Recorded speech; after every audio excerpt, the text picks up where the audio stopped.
या देवी सर्वभूतेषु चंद्रघंटाय संसथा नमस्तस्यै नमस्तस्यै नमस्तस्यै नमो नमः। भक्तों, माता जी के जो नवरात्रि की 9 रूप हैं उसमें जो तीसरा दिन आता है वो माता जी का चंद्र घंटा नाम से है।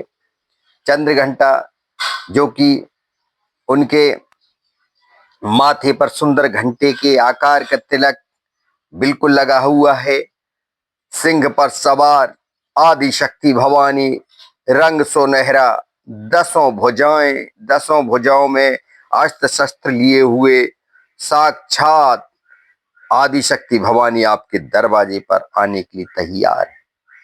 हम सभी को बहुत प्रेम और आराधना के साथ मुंह मांगा वरदान प्राप्त करने के लिए माता का हमें ध्यान करना चाहिए, उनका ध्यान लगाना चाहिए, उनको प्रसन्न करना चाहिए और प्रसन्न करके अपने इच्छित वरदान मांगने के लिए बिल्कुल तत्पर हो जाना चाहिए। माता सुख समृद्धि को देने वाली, बल की वृद्धि करने वाली, भय को दूर करने वाली और हमेशा आपको सुख समृद्धि की ओर ले जाने वाली माता का ये रूप है। माता बड़ी तेजस्वी और तेजवान होते हुए आपको तेजवान करने के लिए तत्पर है। हमको बड़ी प्रेम और श्रद्धा से माँ को मनाने की कोशिश करना चाहिए। इनका जो तीसरे दिवस की जो कथा है वो ऐसी है कि एक बार महिषासुर जो कि राक्षसों का अधिष्ठाता, उनका राजा, उसने बहुत प्रयास करके, बहुत तपस्या करके और जब विजय प्राप्त की तीनों लोकों में, तो विशेष तौर से उसने स्वर्ग में चढ़ाई करके वहां इंद्र, चंद्र, सूर्य सभी के अधिकार छीन लिए, उनकी गद्दियां छीन ली और सारे स्वर्ग में सिर्फ और सिर्फ दानव ही दानव विचरण करने लगे। जहां देखो वहां दानव ही दानव विचरण करने लगे। इनके भय, इनके आतंक से वहां के सभी देवतागण परेशान हो गए और परेशान होकर उन्होंने विचार किया कि अब क्या करें, क्योंकि इनका आतंक दिन प्रतिदिन बढ़ रहा है और ये जहां अधिक मात्रा में हो जाते हैं वहां तो समझ लीजिए वहां ऐसे जीव जंतुओं का तो रहना मुश्किल है, इंसानों को तो ये खा ही जाते हैं। जब देवता परेशान हैं तो फिर तो आप समझ लीजिए। फिर इन्होंने भगवान की शरण में जाने का सभी ने सोचा कि हम जो है त्रिदेव की शरण में चलते हैं और सभी देवतागण त्रिदेव की शरण में गए। जब गए, ब्रह्मा विष्णु महेश को नमस्कार किया और अपनी आप बीती सुनाई, कथा बताई, हे भगवान हम बड़े संकट में हैं और इस संकट से सिर्फ और सिर्फ हे प्रभु आप ही हमको मुक्त कर सकते हैं, क्योंकि ये संकट हम लोगों के शक्ति से बाहर है, हम लोगों की सोच से बाहर है। क्योंकि जिस दानव ने, महिषासुर ने ये प्रयास किया है पूरे स्वर्ग और जितने भी देव लोग हैं सभी को एक तरफ से उसने प्रयास किया है कि सिर्फ असुरी असुरों का वास हो जाए। तो हे भगवान ये होने लगा है और धीरे धीरे संपूर्ण रूप से छा जाएगा, तो हे प्रभु आप कुछ कीजिए। भगवान ने सोच विचार करके, त्रिदेव ने विचार करके और बताया कि कुछ ना कुछ हम करते हैं।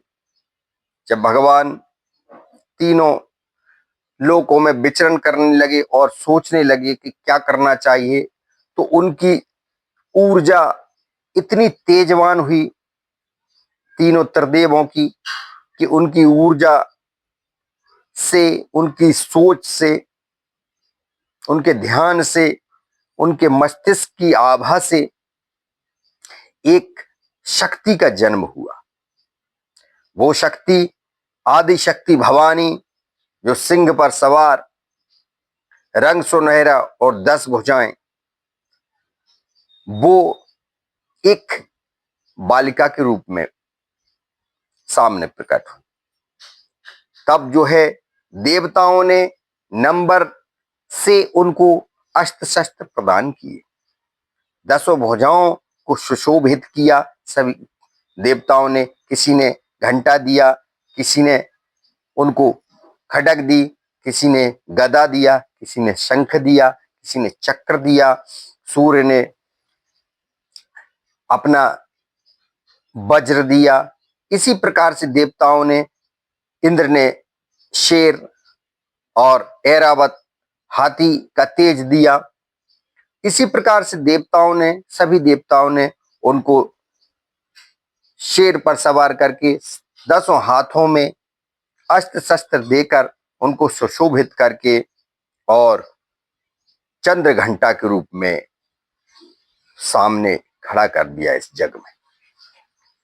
मां शक्ति इतनी तेजवान थी, इतना तेज उनके आभा मंडल पर था कि मानो भक्तों को पूरा बिल्कुल शक्ति और संपन्नता का दरवाजा खुला हुआ, और असुरों के लिए समझ लीजिए स्वयं काल का एक रूप। ऐसी मां जब सामने प्रकट हुई, त्रिदेव ने शीश नवाया, सभी देवताओं ने उनको नमस्कार किया और नमस्कार करके अपनी आप बीती सुनाई।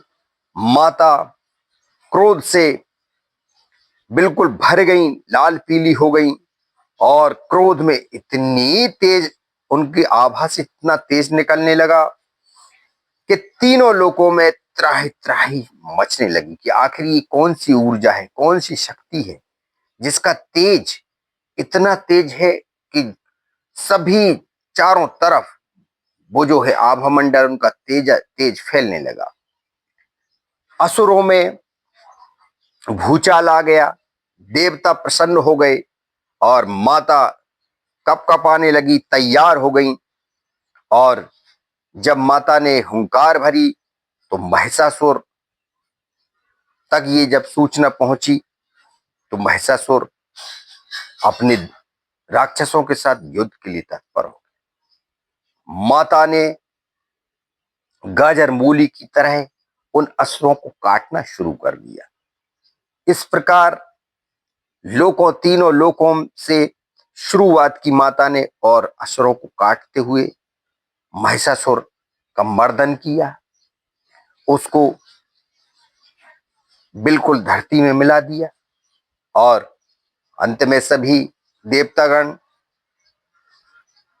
प्रसन्न हो गए और तीनों लोकों को असुरों से विहीन किया। ऐसी माता मां चंद्रघंटा का हम ध्यान करें। जय माता दी।